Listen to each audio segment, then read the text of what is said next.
खेळ आणि इतिहास या पाठाचा आता आपण अभ्यास करणार आहोत. चला तर विद्यार्थी मित्रांनो, मनोरंजन व शारीरिक व्यायाम यासाठी केली जाणारी कोणतीही कृती म्हणजेच काय तर खेळ होय.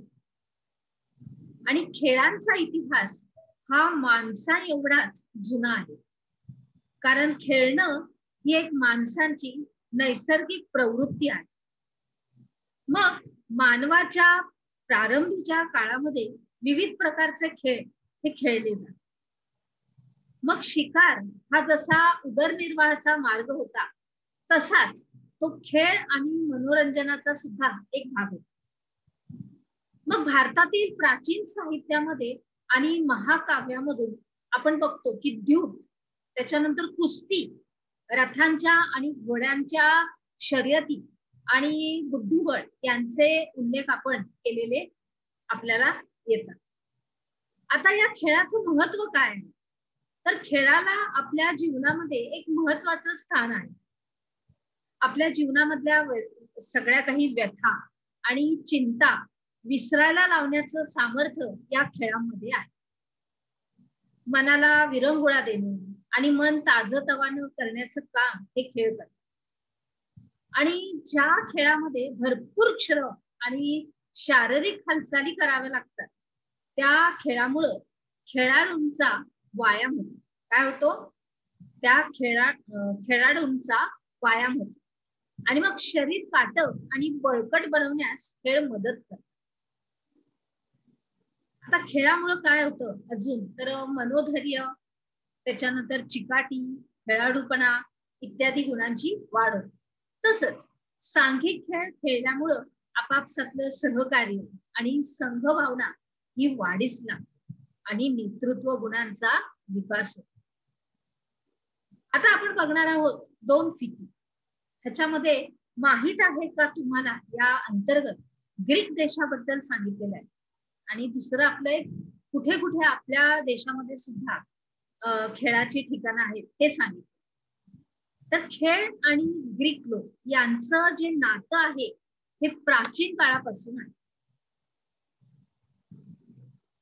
खेळांना नियमित सुसंघटित स्वरूप हे ग्रीकांनी दिलेलं आहे.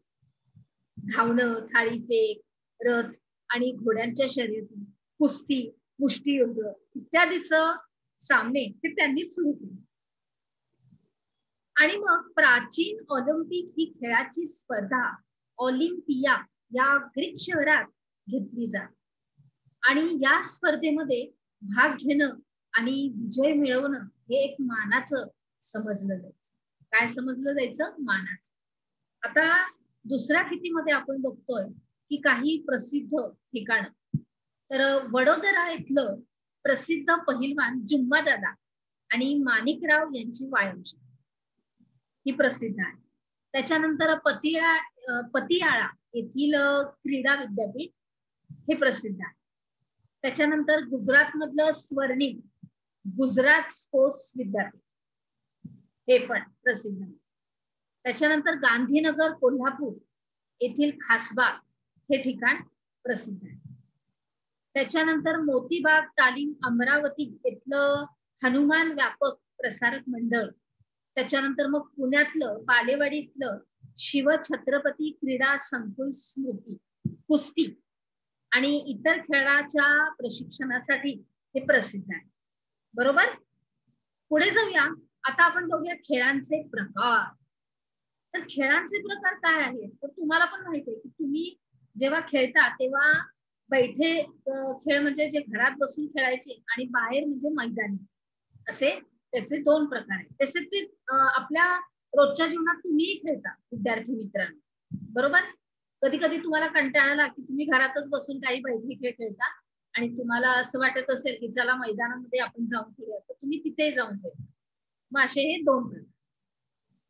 तर आता बैठे खेळ म्हणजे त्याच्यामध्ये काय कायचा समावेश होतो तर बुद्धिबळ येतं, पत्ते, सोंगट्या, कॅरम, काचकवड्या हे खेळ कुठेही बसून खेळता येतात.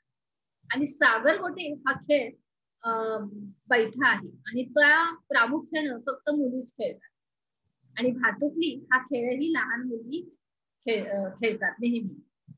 आणि हा भातुकलीचा खेळ जरी मुलींचा समजला गेला तरी त्यामध्ये घरातले सगळेजण अगदी सामील होऊ शकतात. विशेषतः आपण बघितलं तर बाहुला बाहुलीचं लग्न हा एक कौटुंबिक आनंदाचा सोहळा असतो. आता आपण बघतोय मैदानी खेळ. तर मैदानी खेळामध्ये देशी आणि विदेशी असे 2 प्रकार आहेत. आता या देशी खेळामध्ये लंगडी आहे, कबड्डी आहे, आट्यापाट्या आहे, खो खो आहे. आणि मुला मुलींमध्ये बघितलं तर गोट्या, लगोरी, विटीदांडू, भिंगऱ्या, भोवरे, फुगडी, झिम्मा, लंगडी असे खेळ हे लोकप्रिय आहेत. बरोबर. पुढे जाऊया. आणि विदेशी मैदानी खेळामध्ये बॅडमिंटन, टेबल टेनिस, तसेच hockey, cricket, football, golf, poly इत्यादी खेळांचा समावेश. तसंच मैदानी खेळामध्ये धावण्याच्या शर्यती ह्या जगभर लोकप्रिय आहेत. मग यामध्ये 100 मीटर आहे, 200 मीटर आहे, मॅरेथॉन आहे आणि अडथळ्यांच्या शर्यती यांचा समावेश होतो. आता शारीरिक कौशल्यावर आधारित मैदानी खेळामध्ये गोळाफेक, थाळीफेक, लांब उडी, उंच उडी, पाण्यातील खेळामध्ये पोहण्याच्या शर्यती, वॉटर पोलो, नौकानयन, तसंच शारीरिक कसरतीच्या खेळामध्ये मलखांब, दोरीवरचा मलखांब, जिम्नॅस्टिक्स इत्यादींचा समावेश होतो. त्याच्यानंतर आपला पुढचा मुद्दा आहे साहसी खेळ. तर स्केटिंग आणि स्कीइंग म्हणजे घसरण्याच्या शर्यती, आईस हॉकी हे खेळ अतिशय लोकप्रिय आहेत. साहसी आणि रोमांचकारी खेळामध्ये